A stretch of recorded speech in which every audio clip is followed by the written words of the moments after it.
അജു കൂടി നമുക്കൊപ്പം ചേരുകയാണ്. അജു, ഈ വലിയ ഫാൻ ബേസ് അത് എപ്പോഴും വലിയ റിസ്ക്കുള്ള കാര്യമാണ്, അവരെ മെയിൻറ്റെയിൻ ചെയ്യുക എന്നത്. വിജയെ സംബന്ധിച്ച് ഈ ഫാൻ ബേസ് രാഷ്ട്രീയത്തിൽ ഇറങ്ങിയതിന് ശേഷവും നല്ല രീതിയിലുള്ള പരീക്ഷണങ്ങൾ സാധ്യമായതാണ്. തദ്ദേശ തെരഞ്ഞെടുപ്പിലൊക്കെ അതിൻ്റെ റിസൾട്ട് ഉണ്ടാക്കിയതാണ്. പക്ഷേ വലിയ ദാരുണമായ ഒരു സംഭവം ഉണ്ടായി. അത് മാനേജ് ചെയ്ത രീതിയുമായി ബന്ധപ്പെട്ട് വലിയ വിമർശനങ്ങൾ നേരിടേണ്ടി വന്നു. അത് രാഷ്ട്രീയ വിമർശനം മാത്രമല്ല, കോടതിയിൽ പോലും ആ ദുരന്തത്തിന് ഉത്തരവാദി എന്ന നിലയിൽ വിമർശനം ഏൽക്കേണ്ടി വന്നു വിജയെ സംബന്ധിച്ച്. വലിയ രീതിയിൽ അദ്ദേഹത്തിൻ്റെ ഫാൻ ബേസിന് ഇളക്കം തട്ടിക്കുമോ ഈ സംഭവം?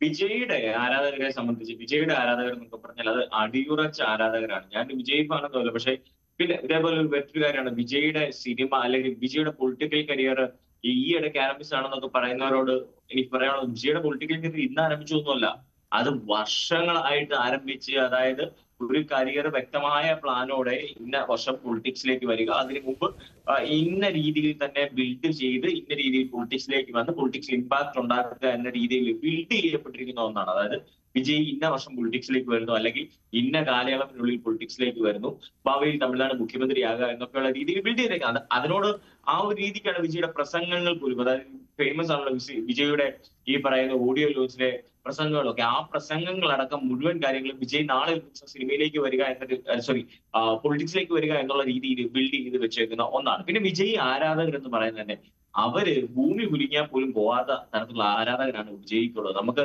അവരെ മനസ്സിലാക്കിയ ഒരുപക്ഷെ ആൾക്കാർ അവരെ പല രീതിയിൽ വിമർശിക്കുമായിരിക്കും, പക്ഷെ വിജയുടെ ആരാധകർക്കൊക്കെ പറഞ്ഞ കോറായിട്ട് വിജയുടെ ഒപ്പം എക്കാലത്തും നിൽക്കുന്ന തരത്തിലുള്ള, അതായത് പൂർണ്ണമായിട്ടും, പ്രത്യേകിച്ചും തമിഴ് ആരാധകർ, അത് വിജയുടെ കാര്യത്തിലായാലും നമ്മളിപ്പോ തമിഴ്നാട്ടിലെ ഒരു ടീമായിട്ടുള്ള ചെന്നൈ സൂപ്പർ കിങ്സിന്റെ കാര്യത്തിലായിട്ടൊക്കെ വന്നു കഴിഞ്ഞാൽ നമുക്ക് മനസ്സിലാക്കുന്ന ഒരു കാര്യം, ഇതിന്റെയൊക്കെ ആരാധകർ അടിയുറച്ച ആരാധകരാണ്, അന്ധമായിട്ടുള്ള ആരാധകരാണ്. ഒരു കാലത്തും അല്ലെങ്കിൽ ഇതുപോലത്തെ ഒന്നോ രണ്ടോ സംഭവങ്ങൾ കൊണ്ടൊന്നും വിജയെ ഇട്ടിട്ട് പോകുന്ന തരത്തിലുള്ള ആരാധകരൊന്നുമല്ല ഈ ഒരു സംഭവത്തിലുള്ള. പിന്നെ ഈ പറയുന്ന ആൾക്കൂട്ടത്തിലുണ്ടായ ആ ഒരു കേസിനെ സംബന്ധിച്ചായാൽ തന്നെ നമുക്ക് മറ്റൊരു തലത്തിൽ കൂടെ ചിന്തിക്കാം. അവിടെ അത് തന്നെ ചിന്തിച്ചു നോക്കണം. വിജയ് ഉച്ചയ്ക്ക് വരുമെന്ന് പറയുന്നു, 10,000 പേരെ പ്രതീക്ഷിക്കുന്ന ഒരു പരിപാടി അവർ പറയുന്നത് വെച്ചിട്ടാണെങ്കിൽ, അവരുടെ ജസ്റ്റിഫിക്കേഷൻ വെച്ചിട്ടാണെങ്കിൽ 60,000 പേരെ ഉൾക്കൊള്ളാവുന്ന തരത്തിലുള്ള ഒരു സ്ഥലം കണ്ടെത്തുന്നു. അവിടെ ലക്ഷക്കണക്കിന് ആളുകൾ വരുന്നു. അപ്പൊ അയാൾ എന്തൊരു പൊളിറ്റിക്കൽ ഫിഗർ ആണെന്നോ, അല്ലെങ്കിൽ അയാൾക്ക് എത്തരത്തിലുള്ള ഇമ്പാക്ട് ആണ് ആ ഒരു സ്ഥലത്ത് ഉണ്ടാക്കാൻ സാധിക്കുന്നത് നമ്മള് കണ്ടിരിക്കുകയല്ലോ അല്ലെ? കേൾക്കാം, തുടർന്നോളൂ. അയാൾക്ക് എത്തരത്തിലുള്ള പൊളിറ്റിക്കൽ ഇമ്പാക്ട് ആണ് ഉണ്ടാക്കാൻ സാധിക്കുന്നതും ഒക്കെ നമ്മൾ ചിന്തിച്ചു നോക്കണം. അതായത് വിജയ് അവിടെ വരുന്നു എന്ന് കേൾക്കുമ്പോൾ വിജയ് 5 മണിക്കൂർ വൈകിയാൽ പോലും അവിടെ പ്രതീക്ഷിക്കുന്നതിനേക്കാളും 10 ഇരട്ടി